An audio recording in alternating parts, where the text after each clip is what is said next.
There was an early scare, but you came through this one.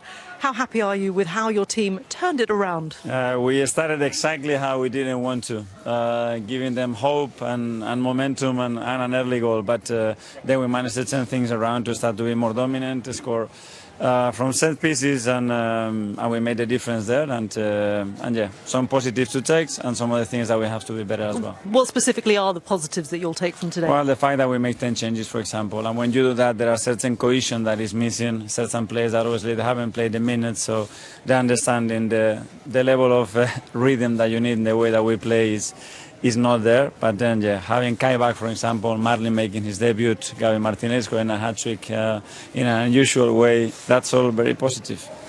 Interesting that first half was a little bit scrappy. What did you say at half-time? I recognise this team always seems to come out, start the second half and really go up a gear. What did you say? You must have said something serious at half-time.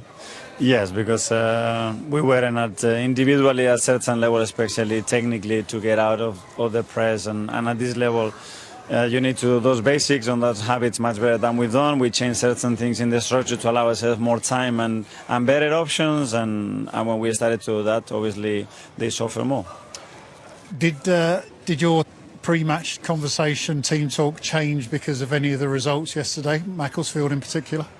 Well, yes, but I mean, this is part of the history of this competition, and I have experience in myself as well, being in both sides when you come to these games. And I think there is a lot to play. One thing is being in the next round, but I think is your reputation as well, and the club's reputation, and that's a big one. And I think you have to play with that mindset when you play in these kind of grounds. Biggest plus point tonight, what would you say? Havertz coming off the bench, he always seems to be favourite, always sees the game almost like a helicopter view of the match. It's brilliant to see. The last few minutes I was just watching him move, and his awareness, yes, the way he needs to move, when he needs to move, in relation to what he moves, is just a way to watch. So we miss him big time. He's back with us, and now we need to maintain him fit because he's a very important player for us. Yeah, how do you sort of keep every single player happy? I know that's a very standard question to ask a manager who has a big squad, but you have an exceptionally big squad. You're in 4 competitions, and everybody wants to play.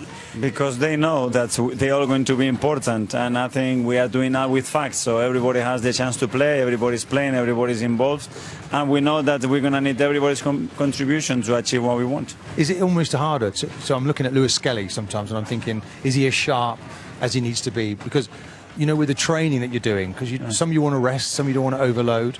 Is that hard? Is that to actually get the right level of workload for the players who don't play in the 11? It is hard because sometimes certain players, as you said, need a bit more training. But we've done that, and then in the warm-up someone gets injured and needs to play 90 minutes, and then you say, well, we did that the day before. And when you don't do that, that form and that sharpness and everything starts to go down. So it's a really thin line. We are trying to manage that in the best possible way. But and every player needs something a little bit different, I suppose. Yes. Yeah. Can I just ask you a quick question about Martinelli, Gabriel? He had a very difficult week, didn't he? A lot of commentary about him because of the injury to Conor Bradley after the Liverpool game. How pleased are you with how he responded in every way, not just on the pitch but off it as well? Well, I must say, I think the way Ancelot spoke after the game, I think it was brilliant. Because he knows how the players feel about themselves, about the opposition, about their colleagues. And I think that exemplifies is somebody that knows the game really well and is in the opposition, to make them understand, everybody, how you feel about them and why you react in a certain way. And there is not intention whatsoever to damage a player or not to respect a player.